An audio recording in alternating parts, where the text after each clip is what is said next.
Guatemala City, everything's, is very, very close quarter. You're living on top of other people. I was mostly in poorer areas. So there's a lot of housing there. There's two types of housing. There's, the brick, like concrete brick that people make their houses out of, or there's just tin housing. And so, going into a lot of houses, especially going from your apartment, which is, it's never going to be a tin house. We always lived in pretty good brick housing that, was fairly nice, and in the best part of the area, the safest part of the area that we could find. So it's kind of hard going into some of those houses, because a lot of the houses are, they're dirt floors, tin roofs, and they have holes in the ceiling. When it rains, there's water leaking in their houses, and it's kind of hard to see that happening, especially from being an American, and I guess seeing the way we live and going down there. It's really hard to see that. A lot of people only have like a one room apartment where their kitchen, their bed, their bathroom are all in the same room, and yeah, it's very difficult to see sometimes. They have like little shops, like corner stores, and they're actually out of most people's houses. They just kind of open up their window and have like a mini grocery store in their house, and that's how they actually make their money.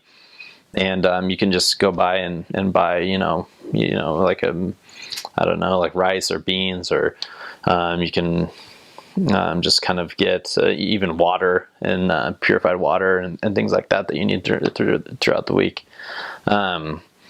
But yeah, it's definitely a fast-paced environment. So my favorite food from Guatemala is pepian, and like you'll see like a lot of like the different foods in Guatemala are just like, they're called caldos, and like they're like a lot of stews, and essentially it's just like a big pot of soup essentially, but you pour rice and meat and like veggies. It's not just soup, but pepian is like, it's really good. It's like and I don't even know what it has in it. Like it's kind of like a dark like brownish color, but it's really good. It looks like kind of like an American stew, but it tastes really good. Another one is pollo con crema. It's just like cream chicken, and it's like essentially, I mean, your typical Guatemala food is rice, beans, and then chicken, and then they vary like the sauce that they put on it. And so that was so good. I had that on my last day, and I requested it on my last day just because it was my last meal in Guatemala. So I really love that one. They have another one. They make something called chuchitos, and like it's kind of funny because chuchito in Guatemala means little dog. But like they call them little dogs, and like they're essentially like these little tamales, and they wrap them just like in like a little tamale leaf, and but they put pork and fish and chicken and things inside of them, and they put these like really, really hot peppers inside of them, and like you can even either have them without or with it, but I always chose with it because they didn't really have like a whole ton of spicy food, but it was like when I got a chance to have spicy food, I wanted it. So that was something that's very typical in Guatemala, and then something that's like traditional for Christmas time is making paches, which is like, it's like a potato tamale. So they mash up a bunch of potatoes, and it's essentially just the same thing. Instead of using like a masa, they use like potatoes and like mashed potatoes essentially, and then they wrap it in like these huge platano leaves, and like these leaves are just like huge. They're like ginormous, and so they wrap them in these platano leaves, and they put like different meats and veggies inside of them, and those are really good. I love those. But it's like kind of funny because you have like this huge leaf, like it's like one of those huge like tropical leaves you'll see, and like you unwrap like this whole thing, and usually like it's only like this big, but they're wrapping it in like a leaf that's like the size of you.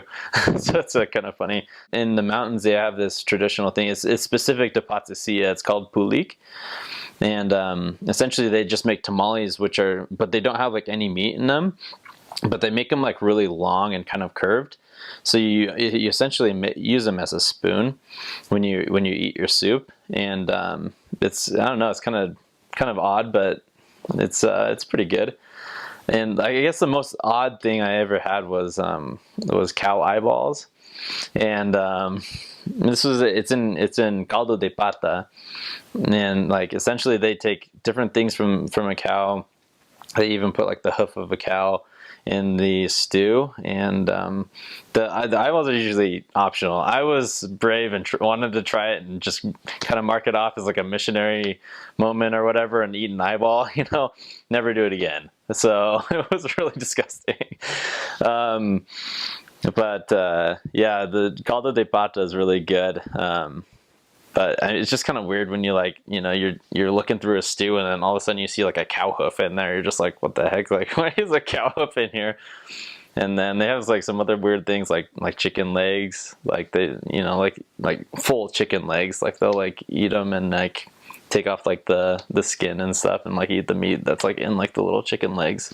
That's kind of weird when you like pull it out and you got like a little chicken leg with like the little fingers on there still. So it's a little weird, but I don't know, you kind of become numb to it after a little while because you just see it so much, and I don't know, you learn to love it too. You just kind of got to embrace it. So they're big on like sweet bread in Guatemala. So like, you know, I said we didn't eat dinner, so like, but what we would do is, you know, usually people would give us like a little piece of like sweet bread, and you would dip it in like hot chocolate or something like that, and that's kind of like a traditional like little snack that you would have like later at night. A lot of people drink it with tea or coffee, but yeah, we usually just do it in hot chocolate or just the bread itself.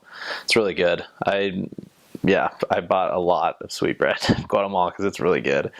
They even make it into like different shapes. They have some that are like, they actually like bake them, and they actually like look like alligators or like different like animals and stuff. It's like really cool.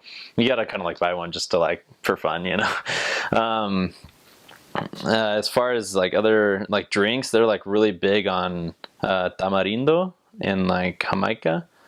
And like tamarindo is like I don't know how to describe it. Well, it's like from like a fruit, I'm pretty sure it's like a fruit from like this tree, but it's kind of like a little bit bitter, but it tastes really good.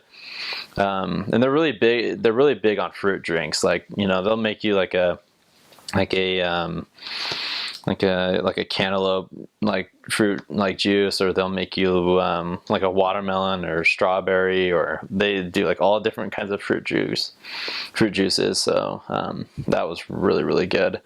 And then of course they have horchata, which is always like really good. I like it's like a rice cinnamon drink that's like it's more of a Mexican tradition, I think, but Guatemala has kind of adapted it as well. So I guess for snacks, like at the convenience stores, so they like, you know, they have like these little things called tiendas, and like they're just like on the corner, like I was explaining, it's kind of like outside of their apartment. They kind of just open up their window and you can buy something. So, you know, they have like different snacks, like, you know, they have like chocolate bananas, or they have like chocolate mango or chocolate watermelon, or there's so much fruit there you will not believe it. And they have like little like bags of like chips and things like that. They're not like American type chips. They're like all different brands and stuff, but they're actually really good. In Guatemala, the Guatemalan snack is called tortrix, and it's like, it comes in like a little bag, and they're like super cheap, and they have like all these different flavors. They're essentially like man, what are those called? Like the Fritos? Like Fritos, like they come with like the chili and bean or something like that. Like they're actually really good though. I would consider them better than the Fritos. I mean, you can really get anything from those convenience stores. They have like even like little like, you know, like donuts or something like that. Like sometimes they have those. So they're probably not like the same American donuts, but you'll grow to like them a lot. I did. I actually liked them more. I like them more than American donuts now. So they're a little bit different tasting, but I like them a lot. So what I really love about Guatemalan people is that they they include so many different, like they are so good at like fellowshipping people. It is unreal. Even people like you don't know, they like consider you their family. Like once you like come and visit them 2 or 3 times, like they'll like consider you family and invite you over and like for lunch or whatever it is. And it's like I think that's one thing that I really appreciated about Guatemala, and like that's something that I went back. I think it was last year, so it was 1 year after I had left, and like I could not run out of people to go visit because there was just a lot of people that really care about you, and that's something that I really admire about them, and they genuinely do care. They're just a very, very loving people. As far as like safety in Guatemala, you know, outside of the capital, everything's pretty safe. But in the capital, where I was for 18 months, you really need to be careful about what you have on you. I would never take any credit card, anything that you're willing to lose. Never, ever, ever, ever take a camera with you in the city. I would even say don't take a camera with you anywhere, because people will rob you if they see that you have a camera. Yeah, I think the place you really need to be careful is on buses. There's a lot of people that try to pickpocket on buses, and you know, especially at night, if you see somebody walking towards you and you're not really sure about them, or you're kind of suspicious. I personally would always like verbally say something to them, like, you know, you just say like buenas noches, like extremely loud to acknowledge that you see them. Just so like you never get in a confrontation or anything like that. You know, if you say something out loud to them, then they're like a little bit less likely to do something to you. But also, you know, if you can avoid walking by suspicious people, I would do it. That's what I always did. As far as like there is a lot of crime, and this is just kind of something you need to recognize. As far as Guatemalans go, I feel like they speak very slow, which was very comforting, because you know, you hear the Mexican you know, kind of, what do you call that, just like kind of an accent. They speak really, really upbeat, fast, and like kind of like they're singing. Guatemalans, they're very good at like dictating and enunciating what they say for the most part. So it was actually a little easier to like start to understand people, because they speak a lot slower, and you're able to pick up a lot more words because they enunciate a little bit better and actually pronounce most of the vowels and like different things in the word. Like I think the further you go out from the city, the worse the Spanish gets. So like when I was in the mountains, a lot of people, you know, they spoke the indigenous languages as their first language, and Spanish was their second language. And it was really difficult, Spanish being my second language, trying to communicate with them. So you kind of have to break that language barrier. But as far as in the city, and I'm sure it's getting, you know, better just as more people are becoming educated. You know, the kids actually speak very, very good Spanish, and they can read and write and everything. You know, the parents can't read and write as well, so it becomes a little bit more difficult to, like, you know, have them read and things like that. But you'll find that Guatemalans have a very, very distinct vocabulary. Like they say things very very specific to Guatemala, and they can always tell who's from who, like who's from what part of the country, because they speak very, very distinctly. And so, you know, if you can tell if they're from the capital, because they speak like with a certain accent, which is a little bit more clear. You know, if they're from like the southern parts by El Salvador or Honduras, you know, they speak a little bit more muffled or something like that. And also how, you know, the words that they have to say things like, you know, like chuchito means like little dog, or like pilas means like, you know, if you're saying like, este niño está bien pilas, like that means like this kid is like really good at like soccer or something like that, or like he's really good at what he's doing, you know. But in other countries, pilas means like batteries, so it's just like that doesn't really make sense, you know. And what are some other things like, like you'll always hear like, I don't know, I learned a lot of like different slang words, I guess, on the mission, which is like, you're not supposed to like say slang words, but like everybody uses them, so it's like kind of hard not to like learn those words and like kind of adapt them into your vocabulary, because everybody says them, so it's kind of like, the common language almost. So like, kind of like I think in Mexico they say this too, is like cuates, like say like this guy, or you say like you have to be really careful too, because some words are like bad words in other countries, and they're actually like good words in some countries. I probably shouldn't say this just for like who would see this video, but yeah, there's some words that are actually like really good to say in Guatemala, but are bad in other countries, and vice versa. They're bad in Guatemala and good in other countries. So you just have to be kind of very specific about what you say, and learn what a word actually means when you hear it, in order to like say it again. Yeah, I mean, there's like a lot of like different like words, like like tuanis is like, like this, like that shirt is like really cool, I like it. It's like esta camisa está bien tuanis. Like it doesn't really make sense, like even in Spanish it doesn't really like make sense, but like I don't know, to Guatemalans it makes sense, so you kind of learn it, but yeah, I really enjoyed learning the language. I always had like a little notebook with me, and like I had like a Spanish side and an English side, and even when I was in the mountains, I had like a cachiquel side to learn the cachiquel words for different things. And like I would, anytime I didn't know a word, even like to the last day of my mission, I was doing this.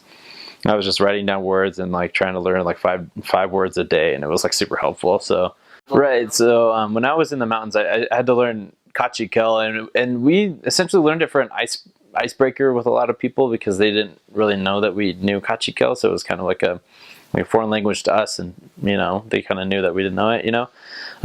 But we actually had a teacher that taught us cachiquel, like I think it was twice a week. We had like cachiquel lessons. It was just for an hour and a half, and so she was teaching us basic like contacting words, like achia labanon, like that means like hey, how is it going, or you could say like utawech, and that would mean like I'm doing very good, thank you. And or you could say Parobiri Jesucristo, and that means like I believe in Jesus Christ. I've forgotten a lot of the language now, because it was so brief, and it was at the beginning of my mission. It's almost 4 years ago that I tried to learn it. But I mean, a lot of the thing about like the indigenous languages is that there's always somebody in the church that knows both. So if there's somebody that specifically speaks that language and they don't even know Spanish, like we were teaching somebody in Kikche, and like we didn't know a word of Kikche, and so we had somebody translate for us, and it was really helpful in